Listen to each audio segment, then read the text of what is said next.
ओम नमो भगवते वासुदेवाय नमः। दोस्तों, पिछले का अध्याय 19 आपने सुन ही लिया होगा।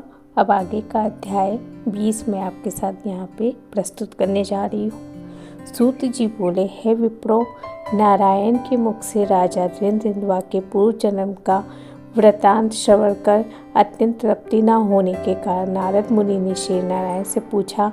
नारद जी बोले, हे तपोधन महाराज, धृतराष्ट्र ने मुनि श्रेष्ठ वाल्मीकि से क्या कहा सो विस्तार सहित विनीत मुझको कहिए।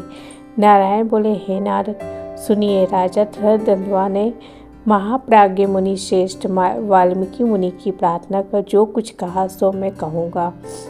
धृतराष्ट्र बोला, मोक्ष की इच्छा करने वाले लोगों से पुरुषोत्तम मांस का सेवन किस प्रकार किया जाए, क्या दान दिया जाए और इसकी विधि क्या है, यह सब संपूर्ण लोक के कल्याण के लिए मुझसे कहिए, क्योंकि आपके समान महात्मा संसार के हित के लिए ही पृथ्वी पर भ्रमण करते हैं। यह पुरुषोत्तम मास स्वयं साक्षात पुरुषोत्तम भगवान है। उस पुरुषोत्तम मास के सेवन से महान पुण्य प्राप्त होता है। यह बात मैंने आपके मुख से भली भांति सुनी है। मैंने पूर्व जन्म में सुदेव नामक ब्राह्मण श्रेष्ठ होकर विधि से पुरुषोत्तम मास का सेवन किया, जिसके प्रताप से मेरा मृत पुत्र उठ खड़ा हो गया। हे ब्राह्मण, पुत्र शोक के कारण निरंतर निराहारी मेरा यह पुरुषोत्तम मास बिना जाने ही बीत गया। अज्ञान से हुए पुरुषोत्तम मास का ऐसा फल हुआ कि मृत्यु को प्रात भी सुखदेव उठ खड़ा हो गया। हरि भगवान के कहने पे इस अनुभूत पुरुषोत्तम मास का सेवन किया। हे तपोधन, मुझे इस जन्म में वह सब विस्मृत हो गया है, इसीलिए इस पुरुषोत्तम मास का पूजन विधि विधान विस्तार पूर्वक मुझसे फिर कहिए। वाल्मीकि जी बोले, ब्रह्म मुहूर्त में उठ के परब्रह्म का चिंतन करें। उसके बाद बड़े पात्र में जल लेकर नैऋत्य दिशा में जाएं। पुरुषोत्तम मास को सेवन करने वाला शौच के लिए ग्राम से बहुत दूर जाए। दिन तथा संध्या में कान पर जनेऊ को रखकर उत्तर मुख होकर पृथ्वी को तट से आच्छादित कर वस्त्र से सिर बांधकर और मुख को बंद कर अर्थात मौन होकर रहे। न थूके न श्वास ले। इस तरह मलमूत्र का त्याग करे और यदि रात्रि हो तो दक्षिण मुख होकर मलमूत्र का त्याग करे। मूत्र इंद्रियों को पकड़कर उठे। शुद्ध मिट्टी को ले आलस से छोड़कर दुर्गंध दूर करने के लिए मृत्तिका से शुद्धि करे। लिंग में 1 बार, गुदा में 5 बार, बाएं हाथ में 3 बार, दोनों हाथों में 10 बार मिट्टी लगावे, दोनों पैरों में 14 बार लगावे। यह गृहस्थ आश्रमी को शौच कहा है। इस तरह शौच कर मिट्टी और जल से पैर तथा हाथ धोकर दूसरा कार्य करें। तीर्थ में शौच न करें, तीर्थ से जल निकाल कर शौच करें। 2 हाथ जल वाले गड़ई को छोड़ के आदि अनुद्धत जल में अर्थात तीर्थ में शौच करें तो बाद तीर्थ की शुद्धि करें, अन्यथा तीर्थ अशुद्ध हो जाता है। इस प्रकार पुरुषोत्तम को उत्तम व्रत करने वाला शौच करे। तदंतर 16 कुल्ला अथवा 12 कुल्ला करे। मूत्र का त्याग करने के बाद 8 अथवा 4 कुल्ला अवश्य गृहस्थ करे। उठ के प्रथम नेत्रों को धो डाले, दातून ले आवे। इस मंत्र को अच्छी तरह से कहकर दंत धावन करे। हे वनस्पति, आयु, बल, यश, वर्ष, प्रजा, पशु, वसु, ब्रह्म ज्ञान और मेघा को मेरे लिए दो। अपामार्ग अथवा बैर की 12 अंगुल की छेद रही दातुन कानी अंगुली के समान सूटी हो, उसके पर्व के आधे मार्ग में कुची बनी हो, इस दातुन से मुख शुद्धि करे।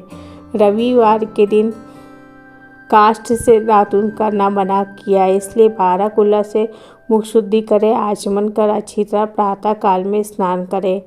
स्नान के बाद उसी तीर्थ के देवताओं को तर्पण के द्वारा जल देवे और समुद्र में मिली हुई नदी में स्नान करना उत्तम है। बावली, कूप, तालाब में स्नान करना विद्वानों में मध्यम कहा है और गृहस्थ को गृह में स्नान करना सामान्य कहा है। स्नान के बाद शुद्ध और शुक्ल ऐसे 2 वस्त्रों को धारण करें। ब्राह्मण कंधे पे रखे जाने वाले उत्तरीय वस्त्र को सावधानी के साथ हमेशा धारण करें।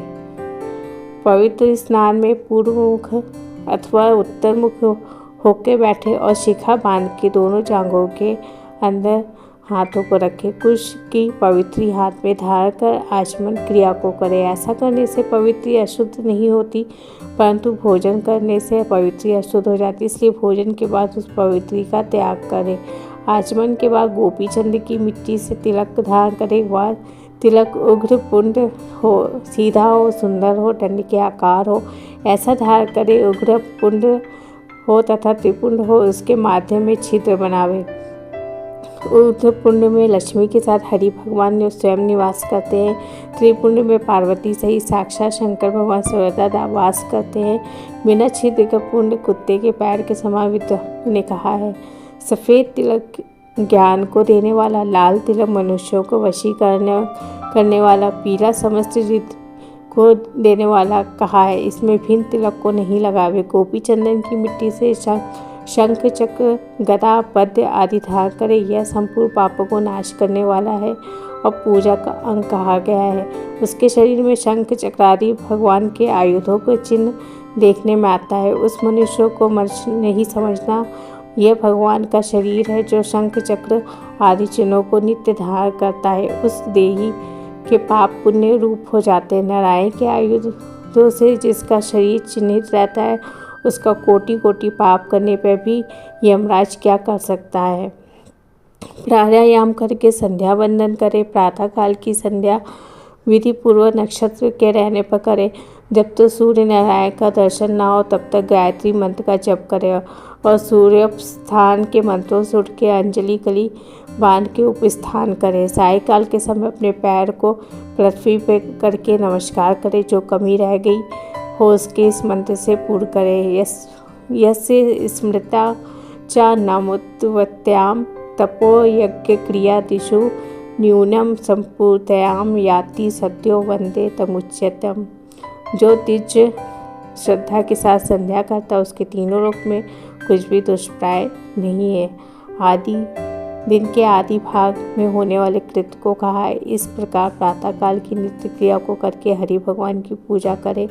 लिपे हुए शुद्ध स्नान में नियम में स्थित होकर और मौन तथा पवित्र होकर गोबर से गोल तथा चौकोर मंडल को बनाकर व्रत की सिद्धि के लिए चावलों से अष्टदल कमल बनावे। बाद स्वर्ण, चांदी, तांबा अथवा मिट्टी के मजबूत और नवीन छिद्र रहित शुद्ध कलश को उस मंडल के ऊपर स्थापित करें। उस कलश में शुद्ध तीर्थों से लाए हुए कल्याणप्रद जल को भरकर कलश के मुख में विष्णु, कंठ में रुद्र भगवान अच्छी तरह से वास करते हुए उसके मूल में ब्रह्मा जी स्थित होते हैं। मध्य भाग में मृतग्रह कहे गए हैं। कोप में समस्त समुद्र और 7 दीप वाली वसुंधरा ऋग्वेद, यजुर्वेद, सामवेद, अथर्ववेद, व्याकरण आदि अंगों के साथ सब कलश में स्थित हो। इस प्रकार कलश को स्थापित करके उसमें तीर्थों का आह्वान करें।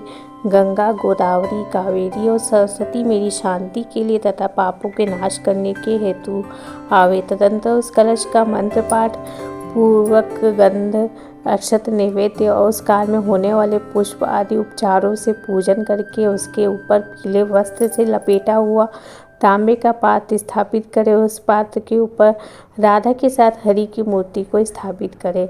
राधा के सहित स्वर्ण की पुरुषोत्तम भगवान की प्रतिमा बनावे और भक्ति में तत्पर होकर विधि के साथ उस प्रतिमा की पूजा करें। पुरुषोत्तम मास के पुरुषोत्तम देवता है। पुरुषोत्तम मास के आने पर उनकी पूजा करनी चाहिए। जो इस संसार सागर में डूबे हुए को उबारता है, उसकी इस लोक में भी मृत्यु धर्म वाला कौन मनुष्य पूजा नहीं करता है। ग्राम फिर चलते हैं, धन फिर चलता है, मिलता है, पुत्र फिर मिलते हैं, ग्रह फिर मिलता है, अशुभ कर्म फिर मिलते हैं, परंतु शरीर फिर नहीं मिलता। उस शरीर की रक्षा धर्म के लिए, धर्म की रक्षा ज्ञान के लिए हुआ करती है। ज्ञान से मोक्ष सुलभ हुआ करता है, इसलिए धर्म को करना चाहिए। देह रूप वृक्ष का फल सनातन धर्म कहा गया। जो शरीर धर्म से रहित है वह बाज वृक्ष के समान निष्फल है। सहायता के लिए ना माता कही गई है, न स्त्री पुत्र आदि कहे गए हैं तथा न पिता, न सहोदर भाई, न धन कहे गए हैं। केवल धर्म ही उसका प्रथम कारण कहा गया है। वृद्धावस्था सिंगनी के समान भय देने वाली है। रोग शत्रु के समान पीड़ा देने वाले हैं। फूटे हुए बर्तन से जल गिरने के समान आयु प्रतिदिन क्षीण होती रहती है। जल के तरंग के समान चंचल लक्ष्मी, पुष्प के समान क्षण मात्र में मुरझाने वाली युवावस्था, स्वप्न के राजमुख के समान संसार के विषय सुख प्रवृत्ति सब निरर्थक है। धन चंचल है, चित्त चंचल है, संसार में होने वाला सुख चंचल है। ऐसी जान कर संसार के विरक्त होकर धर्म के साधन में तत्पर होवे। जैसे सर्प से आधा देह निगले जाने पर भी मेढक मक्खी को खाने की इच्छा करता ही रहता, उसी प्रकार से ग्रास हुआ जीव दूसरे को पीड़ा देने तथा दूसरे का धन अपहरण करने में प्रेम करता है। मृत्यु से ग्रस्त आयु वाले पुरुष को सुख क्या हर्ष करता है। वध के लिए वध स्थान को पहुँचाए जाने वाले पशु के समान सब सुख व्यर्थ है। जब धर्म के लिए चित्त होता है तो उस समय धन का मिलना सुलभ नहीं होता। जब धन होता है तो उस समय चित्त धर्म करने के लिए उत्सुक नहीं होता। जब चित्त और धन दोनों साथ होते हैं तो उस समय संपात्र नहीं मिलते। इसलिए चित्त वित्त सत्पात्र इन तीनों को जिस समय संबंध हो जाए उसी समय बिना विचार किए ही जो धर्म को करता है वही बुद्धिमान कहा गया है।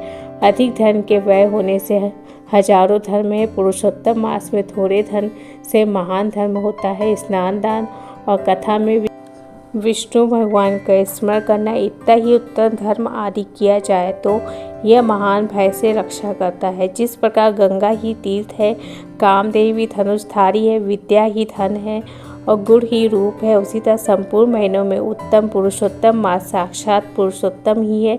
यद्यपि यह पुरुषोत्तम मास प्रथम समस्त कार्यों में तथा यज्ञों में अत्यंत निघ्न था तो भी भगवान के प्रसाद से पृथ्वी पे साक्षात भगवान के नाम से प्रसिद्ध हुआ। जिस प्रकार हाथी के पैर में सब प्राणियों के पैर लीन हो जाते हैं, उसी तरह समस्त धर्म और कला समस्त पुरुषोत्तम में विलीन हो जाते हैं। जिस प्रकार और नदियों की तुलना गंगा के समान नहीं की जा सकती, कल्प वृक्ष के समान अन्य समस्त वृक्ष नहीं कहे जा सकते, चिंतामणि के समान दूसरे रत्न पृथ्वी पे हो नहीं सकते, कामधेनु के समान दूसरी गौ नहीं हो सकती, राजा के समान दूसरा पुरुष नहीं हो सकता, वेदों के समान समस्त शास्त्र नहीं हो सकते, उसी प्रकार समस्त पुण्य काल इस पुरुषोत्तम मास के पुण्य काल के समान नहीं हो सकते। पुरुषोत्तम मास के देवता पुरुषोत्तम भगवान है, इसलिए भक्ति और श्रद्धा से पुरुषोत्तम भगवान की पूजा करनी चाहिए। शास्त्र को जानने वाला कुशल शुद्ध वैष्णव सत्यवादी तथा विप्र आचार्य को बुलाकर उसके द्वारा पुरुषोत्तम की पूजा करें। अंतःकरण होने वाले मोह, काम, क्रोध, लोभ, मद, मात्सर्य आदि रूप बड़ी बड़ी मछलियों से पूर्ण अत्यंत गंभीर वेग वाले इस संसार को पार करने की इच्छा करता है, वह इस भारतवर्ष में आदि देवता पुरुषोत्तम भगवान की अच्छी तरह पूजन करे। दोस्तों, ये थे अध्याय नंबर 20। आगे का अध्याय लेके अगले अध्याय में आएंगे। तब तक के लिए धन्यवाद।